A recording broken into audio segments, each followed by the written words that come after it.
Hello future teacher, welcome to Adda 24/7 teach pro. आज के इस क्लास में हम बात करने वाले हैं राष्ट्रीय आंदोलन में बिहार का योगदान। ठीक है, और उसमें भी हम उस जगह की बात करने वाले हैं, उस रामनगर राज्य की बात करने वाले हैं, उस जानकीगढ़ की बात करने वाले हैं जिसे कभी चानकीगढ़ भी कहा जाता था। जी हाँ, हम बात करने वाले हैं सन 1917। अब तो समझ ही गए होंगे कि बिहार में 1917 में कौन सी जगह की बात हो रही है? चंपारण। यानी कि हम आज की क्लास में डिस्कस करने वाले हैं चंपारण सत्याग्रह की। ठीक है, जो कि आपके बिहार से रिलेटेड जितने भी एग्जाम होंगे, टीजीटी, पीजीटी, बीपीएससी, टीआरए या वनडे एग्जाम, आपको यहाँ से क्वेश्चन मिलेगा। यहाँ तक कि पीसीएस एग्जाम में यहाँ क्वेश्चन पूछा जाता है। अब चंपारण की स्थिति को हम बिहार के मैप पे देख लेते हैं। बिहार के मैप में ये हमारा बिहार का मैप मानिए, और इसके बीचों बीच हमारी कौन सी नदी जाती है? गंगा नदी जाती है। ये गंगा नदी ने बिहार को दो मैदानी भागों में बांटा है, एक पूर्वी बिहार, एक पश्चिमी बिहार। ठीक है, उत्तरी और दक्षिणी बिहार। अब हम यहाँ पर देखते हैं, ये जो नॉर्थ वेस्ट साइड है डायरेक्शन, नॉर्थ वेस्ट में हमारा कौन सा जिला है? चंपारण। क्या है? चंपारण जिला है, जो कि मोतिहारी जिला के अंदर आता है। पहले ये पूरा चंपारण जिला हुआ करता था, अब इसको पूर्वी चंपारण एंड पश्चिमी चंपारण में बांटा गया। अब ये देखिए कि हम यहाँ पर चंपारण में ऐसा क्या हुआ जिसकी वजह से यहाँ पे आंदोलन हुआ और जिसने भारतीय राष्ट्रीय संग्राम में का केंद्र ही बदल दिया। बात करते किसकी, सबसे पहले बात करते किसकी वजह से यहाँ पे आंदोलन हुआ। तो चंपारण में एक खेती होती थी जिसको हम क्या बोलते थे? नील की खेती। किसकी वजह से? नील की खेती। ठीक है, एक चीज और ध्यान रखिएगा, यहाँ पे मैं बता देती हूँ, नील की खेती एक वर्ड पूछा जाता है कि नील की खेती करने वाले को नीलहे कहा जाता है। क्या कहा जाता है? नील की खेती करने वाले को नीलहे। नीलहे, ये एग्जाम में ये वर्ड कई बार पूछा गया है। ये नीलहे कौन होते थे? जो अंग्रेजी बगान मालिक होते थे, यानी जो किराए पे लेकर नील की खेती करवाते थे, उनको नीलहे कहा जाता था। यानी कि नील की खेती करवाने वाले, नील की खेती करवाने वाले। ठीक है,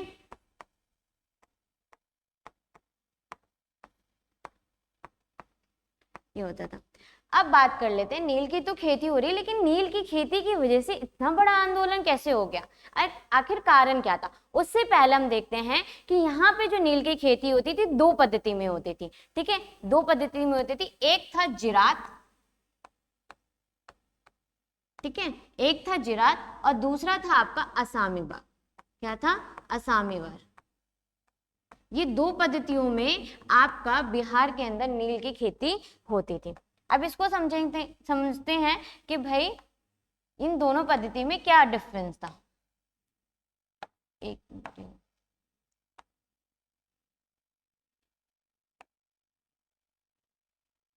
ओके, इसको देखते हैं। तो सबसे पहले हम बात कर लेते हैं जिरात व्यवस्था की, कि जिरात व्यवस्था क्या थी।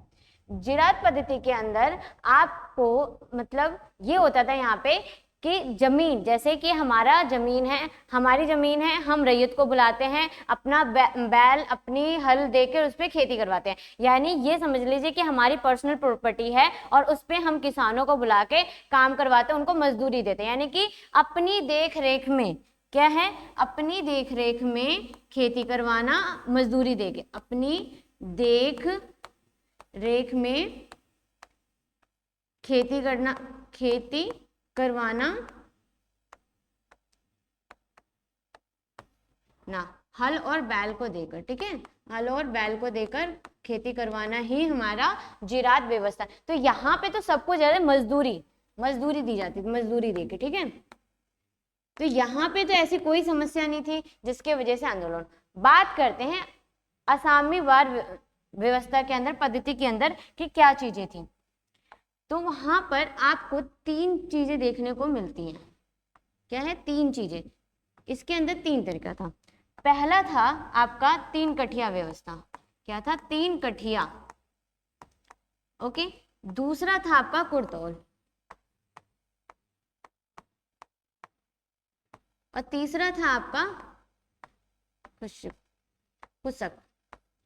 ठीक है। ये 3 असामी बार के अंदर 3 तरीके से वहां पे खेती करवाई जाती थी और कर लिया जाता था। आखिर ये तीनों में ऐसी क्या बात थी, तो हम एक एक करके बात करें। सबसे पहले खुशौक की बात कर लेते हैं। खुशौक के अंदर पट्टे पे देना, यानी कि अंग्रेजी बगान मालिक जो होते थे वो किसानों को एडवांस में पैसे देकर उनको उसमें काम करवाते थे। एक तरीके से ये लालच स्कीम भी थी कि भाई किस तरीके से हम किसानों को जमीन अपने, क्योंकि टैक्सेस इतने ज्यादा होते थे वो उसको चुका ही नहीं पाते थे, और जब किसान मना करते थे कि हम अब आपके खेतों पे काम नहीं करेंगे तो उनके से बहुत ज्यादा अवैध कर वसूला जाता था, जुर्माना वसूला जाता था। अगर हम कुर्तोल की बात करते हैं तो कुर्तोल एक वैसी व्यवस्था थी, बंधक रखना। जैसे आप लोगों ने गांव में सुना होगा कि आज मैंने अपनी जमीन बंधक में रख दी है, यानी अगर घर में थोड़े से पैसे की जरूरत है, उस टाइम हमारे पास पैसे नहीं है, तो हम अपने जमींदार या जो रिच फैमिली होती है उसमें जाके हम जमीन को रखते हैं,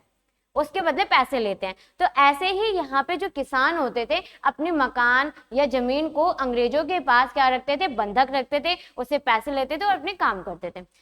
ये हो गई कुर्तोल व्यवस्था। अब उसको रिटर्न करने में, क्योंकि हमने पैसे लिए, उसके ऊपर टैक्सेस वगैरह भी लगा के हम चुका ही नहीं पाते थे। अंत में ऐसा क्या होता था कि ये सारे जमीन जो है अंग्रेजों के पास चली जाती। तो ये यानी कैसी नीति थी कि अंग्रेजों का था कि किस तरीके से यहाँ के किसानों को अच्छे से निचोड़ दें। अब बात कर लेते हैं 3 कठिया प्रथा की, क्योंकि इसी के ऊपर तो पूरी व्यवस्था यानी कि पूरा आंदोलन ही स्टार्ट हो गया। तो अगर हम 3 कठिया प्रथा की बात करते हैं, किसकी बात करें, 3 कठा, तो देखो 3 कठा तो आपने वर्ड सुना होगा, गांव में ये वर्ड यूज है ना, मेरे पास इतनी कट्ठा जमीन है। तो यहाँ पे 3 कट्ठा यानी कि अगर आपकी जो जमीन 20 है तो 20 पे 3 हिस्से पे आपको क्या करनी है, नील की खेती करनी है। आखिर नील की खेती करनी है तो उसमें समस्या क्या है, हम किसान हैं, हम खेती करेंगे, लेकिन समस्या ये है कि किसान की मर्जी हो या ना हो, उसे जबरन करनी पड़ती थी, जबरदस्ती करनी पड़ती थी। लेकिन ये करना क्यों नहीं चाहते थे, तो हम इसके कारण को जान लेते हैं कि नील की खेती ना करने के कारण क्या थे। नील की खेती ना करने के कारण,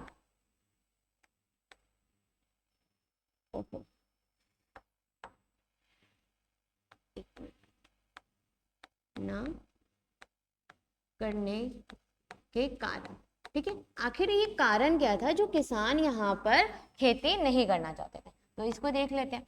देखिए सबसे पहले जो नील की खेती ना करने का कारण ये है कि नील निकालना, यानी प्राकृतिक नील की खेती करना अलग है, फिर जो नील पक के तैयार हो जाती है फिर हम उसको जब उसमें से कलर निकालते हैं, वो एक बहुत कठिन कार्य होता था, जिसमें किसानों के हाथ पैर खराब भी हो जाते, उनके स्वास्थ्य भी बिगड़ जाता था। तो नील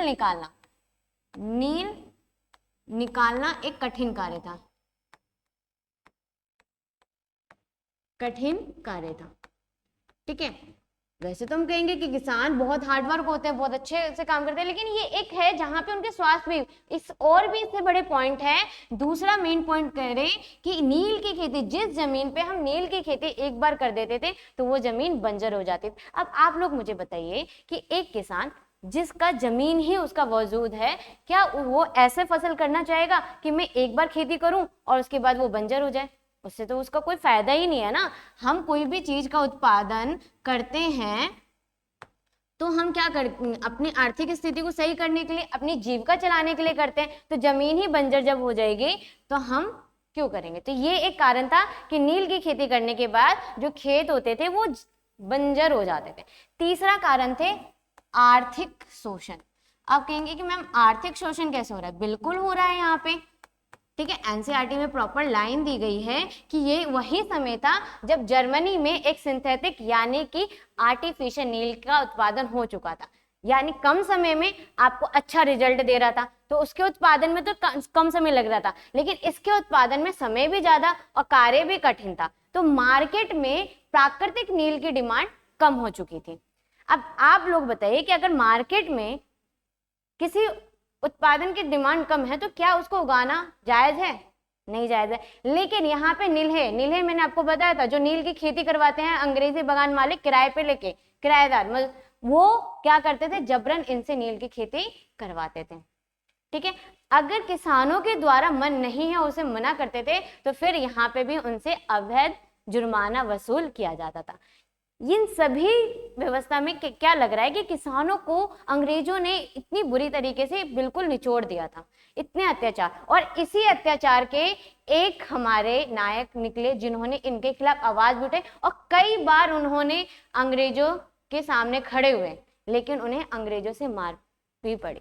अगर एक हमारे पीजीटी एग्जाम में, बिहार पीजीटी स्टेट एग्जाम में एक क्वेश्चन आया था कि ये लाइन किसने बोली है कि अगर हिंदू मुस्लिम चंपारण की संख्या, जनसंख्या पे बात की गई थी कि ये लोग एकजुट होकर एक एक पत्थर भी मारते तो ये 2000 ईसाइयों का दम नहीं था कि वो हम पे शासन करते, वो उसी दिन हमारा देश छोड़ के चले जाते। किसने कहा था? ये लाइन है हमारे डॉक्टर राजेंद्र प्रसाद, जो हमारे देश के पहले राष्ट्रपति बने।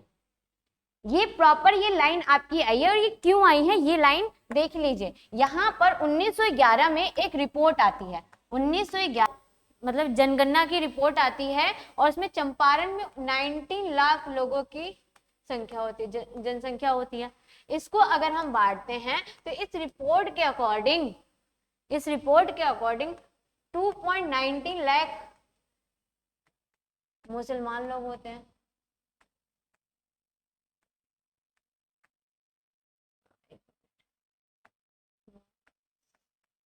मुसलमान, ठीक है, ओके। 2735 ये आंकड़ा आपकी बुक, जो स्टेट की बुक है, स्टेट की जो बुक है एनसीईआरटी की, उसमें ये आंकड़ा दिया गया है। ईसाई होते हैं, ठीक है। नंबर 1 पे अगर हम जनसंख्या देखें तो हिंदू की होती है, तो हिंदू की जनसंख्या उस टाइम कितनी होती है? 16 लाख। यहाँ पे हिंदू की जनसंख्या कितनी होती है? 16 लाख, ठीक है। तो हम उस डॉक्टर राजेंद्र प्रसाद से मैंने क्या बताने वाली थी कि उन्होंने एक लाइन बोला था, पेपर में एक लाइन बोला था कि अगर चंपारण के जो किसान थे वो बुजदिल थे, उनके अंदर हिम्मत नहीं थी, अगर वो चाहते एक एक पत्थर भी मारते तो यहाँ से अंग्रेजों को भगा सकते थे, वो थे डॉक्टर राजेंद्र प्रसाद। ऐसा क्यों बोला था ये भी देखिए कि जो 1911 में हमारी जनगणना रिपोर्ट आई थी उसमें चंपारण में 19 लाख लोग थे, जिसमें से 16 लाख हिंदू थे 2.90 लाख मुसलमान थे और 2775 लोग ईसाई थे। आप खुद सोचिए, लाखों में यहाँ के निवासी और दूसरे देश से आए हुए 2735 लोग। ये डाटा एग्जैक्ट है जो कि बुक्स में दिए गए हैं, ठीक है, एसईआरटी की बुक में दिया गया और ये पूछा भी गया था। इसी बात पे डॉक्टर राजेंद्र प्रसाद जी बोलते हैं कि अगर यहाँ के रैयत यानी किसान हिम्मत वाले होते, बुज़दिल नहीं होते, तो वो एक एक पत्थर मारते तो वो यहाँ से भाग जाते, वो उसी दिन उनको भगा देते। लेकिन यहाँ पे किसी किसान के अंदर हिम्मत नहीं था। तो ये एक लाइन एग्जाम में पूछा गया है, ठीक है। तो ये और कहाँ आए थे सबसे पहले, ये भी क्वेश्चन बनता है। तो जैसे हम बिहार के मैप में हम देख रहे हैं, यहाँ पे नॉर्थ वेस्ट में हमारा क्या है? चंपारण। अगर हम यहाँ पे देखें तो पटना एक जिला आता है, जैसे ही भाई राजधानी है पटना, तो आप समझ ही गए होंगे मैम पटना बता रही हैं तो जरूर लगता है गांधी जी सबसे पहले पटना आए थे। जी हाँ, साल था 1917, लेकिन तारीख थी 10 अप्रैल, ये याद रखिएगा, ठीक है। 10 अप्रैल 1917 गांधी जी बिहार की धरती पे आने के लिए तैयार हो जाते हैं और सबसे पहले कहाँ आते हैं? पटना में आते हैं। कहाँ आते हैं? पटना में, ठीक है। इनके साथ राजकुमार शुक्ल जी भी रहते हैं। पटना में आते ही गांधी जी किनसे मिलने जाते हैं? सबसे पहले क्वेश्चन पूछा भी गया था इनके मित्र डॉक्टर राजेंद्र प्रसाद जी से, ठीक है, डॉक्टर राजेंद्र प्रसाद जी से।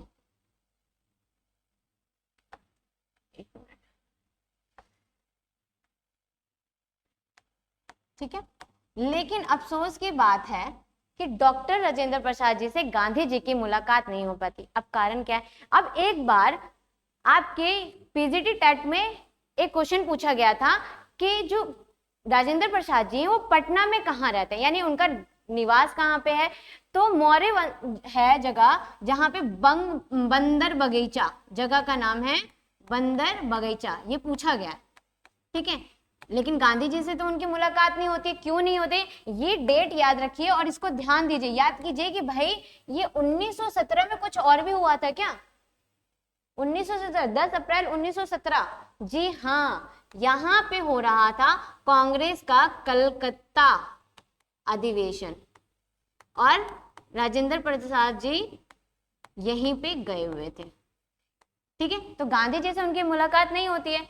अब गांधी जी पहुंचते हैं अपने दूसरे मित्र के पास जिनका नाम है मौलाना मजहल अल, ठीक है, मजहल अल, जो कि सिकंदरा में, जगह का नाम क्या है?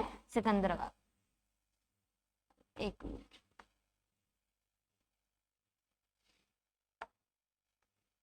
ओहो, ठीक है, सिकंदर, ठीक है। इसके बाद गांधी जी पहुंच जाते हैं कहाँ पे? मुजफ्फरपुर, और मुजफ्फरपुर में वो मिलते हैं अपने जेपी कृपलानी जी से, ठीक है, जेपी कृपलानी जी से मिलते हैं। और जो जिनसे भी वो मिलते हैं वो उनको साफ मना करते हैं कि आप चंपारण मत जाइए, ठीक है। फाइनली जब गांधी जी यहाँ से कमिश्नर से और प्लांट एसोसिएशन के अध्यक्ष एम्स विल्सन से मिलते हैं तो उनको पता लग जाता है कि गांधी जी, क्योंकि वो उनसे सहयोग मांगने आते हैं इस मैटर में, किसान के ऊपर हो रहे अत्याचार के। विल्सन जी को पूरा आइडिया हो जाता है। यहां से फिर एक इंपॉर्टेंट क्वेश्चन बनता है आपका कि वो कौन सा व्यक्ति था जिसने गांधी जी की जान बचाई। ऐसा यहाँ पे क्या हुआ था जो गांधी जी की, विल्सन के एक रसोइया थे बतक मियाँ, ये नाम याद रखिएगा, बतक मियाँ, ठीक है। वो किससे मिले थे? प्लांट्स एसोसिएशन,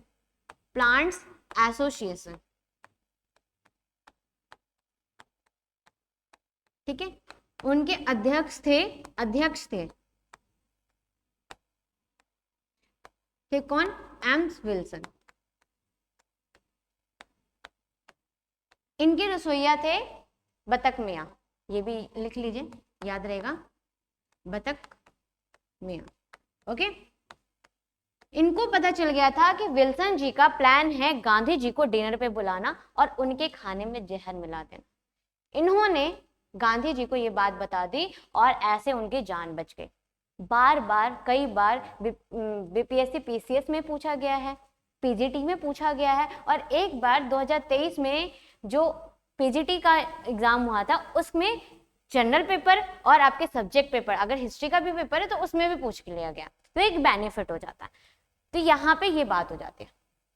इसके बाद फाइनली गांधी जी जिस चीज के लिए निकले थे, जहां पहुंचने के लिए, वहां वो पहुंच जाते हैं, यानी कि चंपारण। और रास्ते में ही उनको वार्निंग मिल जाती है। 15 अप्रैल 1917 डेट याद रखिएगा। और ये डेट 10 अप्रैल 15 अप्रैल आपको क्रोनोलॉजी के अंदर क्वेश्चन पूछ लेगा, क्योंकि अभी पैटर्न के अकॉर्डिंग क्रोनोलॉजी पूछी जा रही है कि ये कार्य, उसको डेट वाइज लगाइए, सीक्वेंस वाइज लगाइए। तो 15 अप्रैल को गांधी जी कहाँ पहुंच जाते हैं? चंपारण पहुंच जाते हैं। अब देखो यहाँ पे एक बहुत इंटरेस्टिंग कहानी होती है। जैसे ही गांधी जी चंपारण पहुंचते हैं तो वहां के स्थानीय किसान, जैसे पता ही है, राजकुमार शुक्ल जी अपनी साइकिल उठाते हैं और साइकिल उठा के गांव लोगों के पास पहुंच जाते हैं और कहते हैं, देखो तुम्हारे गांव में, हमारे गांव में एक ऐसे महात्मा। और फिर यहाँ से क्वेश्चन बनता है कि पहली बार गांधी जी को महात्मा किसने बोला था? राजकुमार शुक्ल जी ने। एग्जाम पॉइंट ऑफ व्यू से इंपॉर्टेंट है।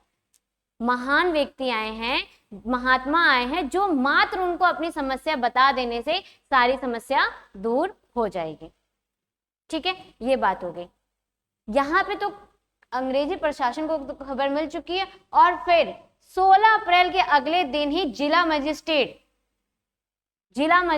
WB हैडकॉक ने उनको बोल दिया कि आज की पहली गाड़ी से आपको चंपारण छोड़ना होगा, यानी छोड़ दीजिए। और गांधी जी ने उस टाइम वो किया जिसने कभी कोई सोचा नहीं था कि भाई मैं नहीं जाने वाला, आपको मुझे गिरफ्तार करना है, कर लीजिए। और उनकी गिरफ्तारी होती है कौन सी धारा के तहत?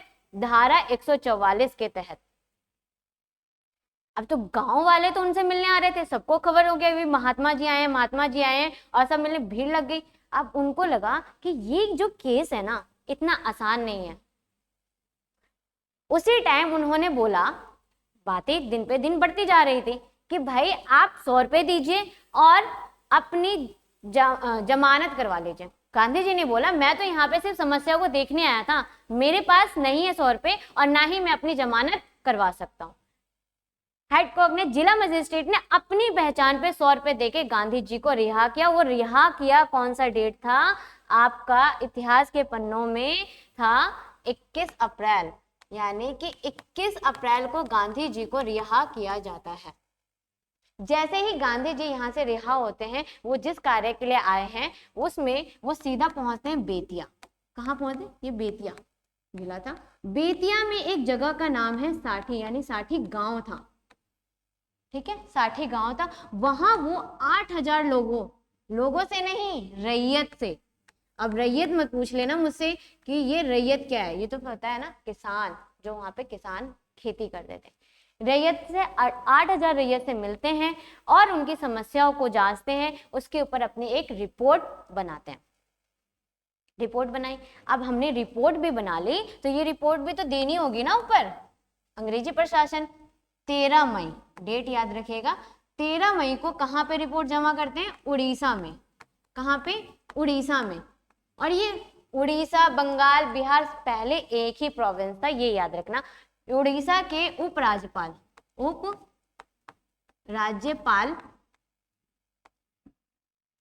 गेट को वो अपनी रिपोर्ट सौंपते हैं। यहाँ पे उन्होंने अपनी रिपोर्ट सौंपी। उसके बाद यहाँ से आपको जून में एक बैठक होती है और इस जून में 1917 में ही एक बैठक होती है जून के मंथ में, और एक कमेटी का गठन किया जाता है। वो कौन सी कमेटी होती है? इसको चंपारण एग्रीगेशन कमेटी या चंपारण कृषि समिति भी कहा जाता है। इस कमेटी के कुछ सदस्य बनाए जाते हैं जो कि आपके चंपारण कृषि समिति के अंदर, जिसके जो अध्यक्ष होते हैं वो होते हैं FG सलाई, ये इस कमेटी के अध्यक्ष होते हैं, ठीक है, अध्यक्ष होते हैं। ये कमेटी बनाई जाती है। FG सलाई, SC अदामी, जी रैन, DJ रेड्डी, राजा हरि प्रसाद और नारायण सिन्हा और गांधी जी खुद इस कमेटी के मेंबर्स होते हैं। इनकी कमेटी बनाई जाती है और इनको इस केस पर जांच पड़ताल करने के लिए कहा जाता है।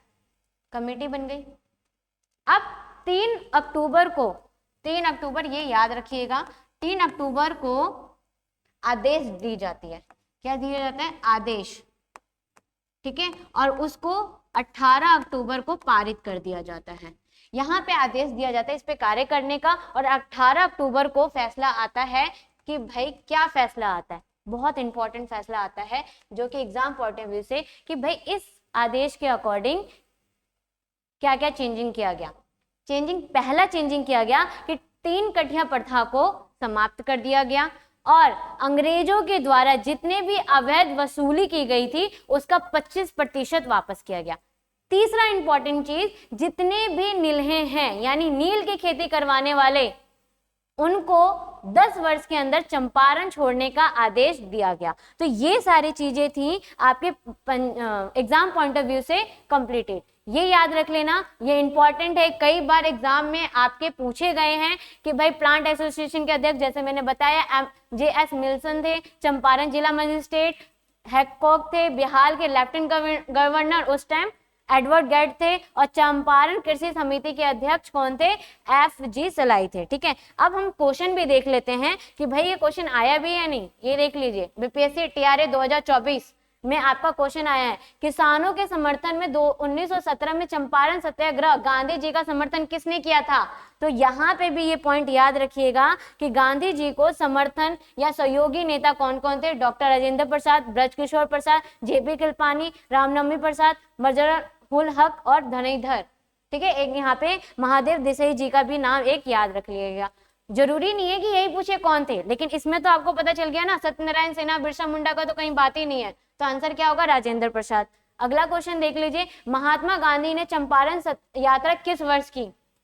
2023, 1900, 1917, 1915 में तो गांधी जी खुद आए थे, और उन्होंने 1915 में कब वापस आए, कितनी तारीख को है, 9 जनवरी। अब आप लोग मुझे कमेंट करके बोलेंगे कि ये 9 जनवरी को हम कौन सा दिवस बनाते हैं, याद रखिएगा आपके एग्जाम पॉइंट ऑफ व्यू से, मुझे कमेंट में दें।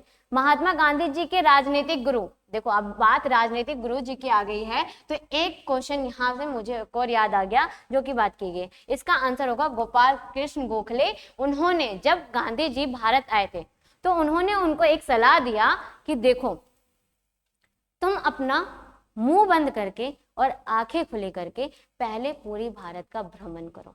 ये क्वेश्चन आपके पीजीटी के अंदर पूछा गया है कि वो कौन से व्यक्ति थे कि जिन्होंने गांधी जी को ये सलाह दिया, पूरा लाइन आया हुआ है। तो ये था इस टॉपिक से रिलेटेड आपके एग्जाम पॉइंट ऑफ व्यू से सारे पॉइंट ऑफ क्लियर। ऐसे ही मैं बिहार एग्जाम से रिलेटेड इंपॉर्टेंट टॉपिक, भारत में राष्ट्रीय आंदोलन से रिलेटेड जितने भी क्वेश्चन है, यहाँ से क्वेश्चन आपके बनते ही बनते हैं, हर एग्जाम में आपके 10-15 क्वेश्चन मिलते ही मिलते हैं। तो ऐसे ही कुछ इंपॉर्टेंट टॉपिक से मिलते हैं अपने नेक्स्ट वीडियो में। तब तक के लिए बाय बाय, टाटा, मस्त रहिए, स्वस्थ रहिए और मजे में रहिए। जय हिंद।